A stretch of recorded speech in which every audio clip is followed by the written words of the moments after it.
오늘 성경 말씀은 온 회중이 소리를 높여 밤새도록 통곡했다는 말씀으로 시작을 하고 있습니다. 과연 무슨 일이 있었길래 밤새 통곡을 했을까요? 애굽에서 400년간 노예로 살던 히브리 백성들이 하나님께 부르짖어 제발 이 노예에서 해방시켜달라고 간구하며 기도했습니다. 그러자 하나님은 모세를 불러서 출애굽을 이끄는 지도자 되게 하셨습니다.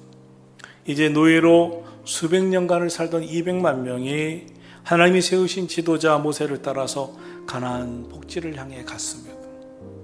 홍해를 건넜습니다. 광야를 통과했습니다. 온갖 어려움들을 이겨냈습니다. 그때 하나님은 가나안에 입고 가데스 바네아라고 하는 곳에 이르렀을 때 이스라엘의 12지파 각 대표 한 명씩 12명을 뽑아서 그 땅을 정탐하고 돌아오게 하셨습니다. 그래서 12명의 대표가 40일 동안 가나안 땅을 돌아보게 되었습니다. 돌아왔습니다. 백성들 앞에서 돌아보고 둘러본 사실을 보고하게 됐습니다. 그런데 두 지파의 대표인 여호수아와 갈렙과 나머지 10지파의 대표가 다른 보고를 하였습니다. 그 일로 인해서 지난밤 밤새 통곡하는 일이 일어나게 되었습니다. 오늘은 가나안 땅을 정탐하고 12지파의 대표들의 보고와 함께 일어난 백성들의 통곡 이야기를 통해서 하나님이 우리에게 주시는 교훈을 생각하고자 합니다. 가나안 땅은 하나님께서 저들에게 약속하신 예비하신 땅입니다. 그들에게 주시기로 한 곳이었습니다. 그러니 얼마나 기대가 됩니까? 첫 번째 보고는 모두가 똑같은 보고였습니다. 그 땅은 화려한 젖과 꿀이 흐르는 좋은 땅이라고 하는 보고였습니다. 그리고 그곳에서 과일을 가져와 보이는데 너무나 풍성했습니다. 그런데 그들의 보고가 갈라지기 시작합니다. 같은 시간, 같은 장소, 같은 것을 보았는데 다른 보고를 하는 것입니다. 관점이 달랐습니다. 그런데 그 다른 평가, 그 차이가 그들의 미래를 완전 다르게 만들었습니다. 먼저 여호수아와 갈렙이 보고합니다. 민수기 13장 30절입니다. 우리가 올라가서 그 땅을 취하자 능히 이기리라. 반면에 10명의 지파 정탐꾼들은 다른 관점으로 보고합니다. 민수기 13장 31절입니다. 우리가 능히 올라가서 그 백성을 치지 못하리라. 그들은 우리보다 강하니라. 이어서 그들은 말합니다. 우리가 두루다니며 정탐한 땅은 그 거주민을 삼키는 땅이요, 거기서 본 모든 백성은 신장에 장대한 자들이며 우리는 스스로 보기에도 메뚜기 같으니 그들이 보기에도 그와 같을 것이니라 라고 말합니다. 분명 그들의 보고는 결코 잘못된 보고가 아니었을 것입니다. 나름대로 객관적인 사실을 보고한 것이었을 것입니다. 그러나 관점이 너무나 달랐습니다. 부정적인 보고의 파급력이 너무나 컸습니다. 10명의 대표들의 말을 듣고 더 이상 여호수아와 갈렙의 이야기는 들으려 하지도 않았습니다. 믿음의 이야기보다 불신앙의 이야기가 귀에 더 크게 들려온 것입니다. 그들은 거인이었습니다. 그것은 맞습니다. 그런데 10명의 정탐꾼의 문제는 그 땅은 과연 젖과 꿀이 흐르는 하나님이 약속한 땅인지만 보고 와라. 그런데 그 땅에 사는 사람들을 보고 왔으며, 그리고 자신들이 결론을 내립니다. 우리는 그 땅을 차지할 수 없습니다. 우리는 거기서 다 패배할 것입니다. 다 죽을 것입니다. 그 땅 사람들을 상대할 수 없을 것입니다. 모든 것을 다 부정적으로만 이야기하기 시작했습니다. 악평만 늘어놓았습니다. 그런데 이 악평을 한 10명의 대표들의 평가가 만들어낸 결과가 너무나 안타깝습니다. 그들은 한마디로 이렇게 말합니다. 우리는 스스로 보기에도 메뚜기 같으니 그들의 보기에도 그와 같을 것이니라. 왜 이들이 이렇게 패배의식에 열등감에 사로잡히게 되었는지, 도대체 무엇이 문제였을까요? 똑같은 것을 보고 똑같은 시간에 보고도 다른 관점을 가진 이유가 무엇이었을까요? 그들은 진정 아직도 하나님을 믿지 못하고 있는 것입니다. 결국 믿음의 문제입니다. 그런데 여러분, 이것이 이들만의 문제일까요? 우리는 지금까지 우리 인생에 하나님의 은혜로 살아왔다고 고백들 합니다. 성경의 기적의 이야기를 만들어내신 하나님을 보면서 하나님이 하셨다고 고백도 합니다. 그러나 인생에 또 다른 어려움이 찾아오면 오늘 나의 어려움 앞에서 다시 믿음 없는 사람처럼 행동합니다. 믿음 없는 말을 하고 있습니다.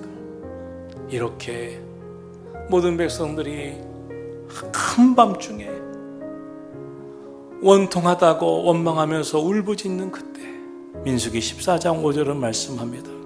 모세와 아론이 이스라엘 자손의 회중 앞에서 엎드러 진치라. 오늘의 말씀 첫 번째 교훈입니다. 모세와 아론은 엎드려 하나님 앞에 그 순간 기도했습니다. 그들은 문제가 있을 때마다 원망 듣고 불평을 듣고 고통이 찾아올 때마다 하나님 앞에 엎드려 기도했습니다.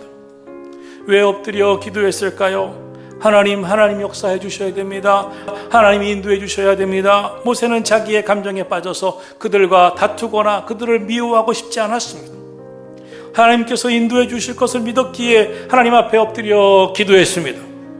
하나님이 이끌어 주시고 인도해 주셔야 너무나 잘 알았기 때문에 엎드려 기도한 줄로 믿습니다. 성경을 보면 곳곳에서 문제가 생겼을 때마다 엎드려 기도하는 모세를 보게 됩니다. 문제가 생겼을 때 절망하고 원망하는 것이 아니라 감정을 추스리고 하나님께 엎드려 기도하기를 축원합니다.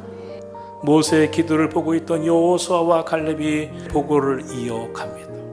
8절, 여호와께서 우리를 기뻐하시면 우리를 그 땅으로 인도하여 들이시고 그 땅을 우리에게 주시리라. 이는 과연 젖과 꿀이 흐르는 땅이니라.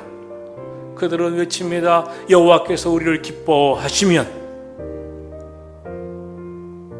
민수기 14장 24절에 보면 그러나 내 종 갈렙은 그 마음이 그들과 달라서 나를 온전히 따랐은즉 그가 갔던 땅으로 내가 그를 인도하여 들으리니 그의 자손이 그 땅을 차지하리라 라고 기록하고 있습니다. 갈렙은 그들과 마음이 달랐다고 했습니다. 갈렙은 그들의 믿음과 달랐다고 했습니다. 이것이 하나님의 평가이십니다. 하나님께서는 갈렙의 마음을 보시고 갈렙의 마음은 달랐다. 그리고 갈렙에게 이 가나안 땅을 주시겠다고 하셨습니다. 그 결과 갈렙은 가장 많은 복을 받습니다. 그 자녀들이 대대손손 그 복을 받습니다. 그 다른 믿음, 다른 마음으로. 그 후손이 누굽니까? 다윗입니다. 오늘의 말씀 두 번째 교훈입니다. 여호와께서 우리를 기뻐하시면입니다. 여호와께서 우리를 기뻐하시면 우리를 그 땅으로 인도하여 주실 것입니다. 하나님이 기뻐하시기만 하면 됩니다. 우리가 하나님이 기뻐하시는 일만 하기만 하면 됩니다. 갈렙은 무엇을 하든지 이것을 하나님이 기뻐하시나 하는 것이 생각의 기준이었습니다. 상황과 환경과 조건은 중요하지 않았습니다. 이것이 하나님께서 기뻐하시는 일인가가 중요했습니다. 로마서 8장 8절에 보면 육신에 있는 자들은 하나님을 기쁘시게 할 수가 없느니라고 했습니다. 육신의 생각으로는 하나님을 기쁘시게 할 수가 없다. 그렇다면 하나님을 기쁘시게 하는 것은 어떤 일입니까? 영의 일을 생각하라는 것입니다. 하나님께서 기뻐하시는 일이라면 걱정할 게 없습니다. 하나님께서 기뻐하시는 일이라면 하나님께서 이루어 주실 줄로 믿습니다. 가나안 땅은 하나님께서 기뻐하시는 일이었습니다. 그러니 두려워할 일도 없었습니다. 걱정할 일도 없었습니다. 하나님 믿고 나아가면 되는 것이었습니다. 셋째로 오늘의 교훈은 다만 여호와를 거역하지는 말라는 것이었습니다.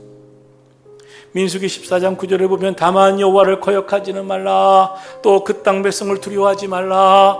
그들의 보호자는 그들에게서 떠났고 여호와는 우리와 함께 하시느니라. 그들을 두려워하지 말라.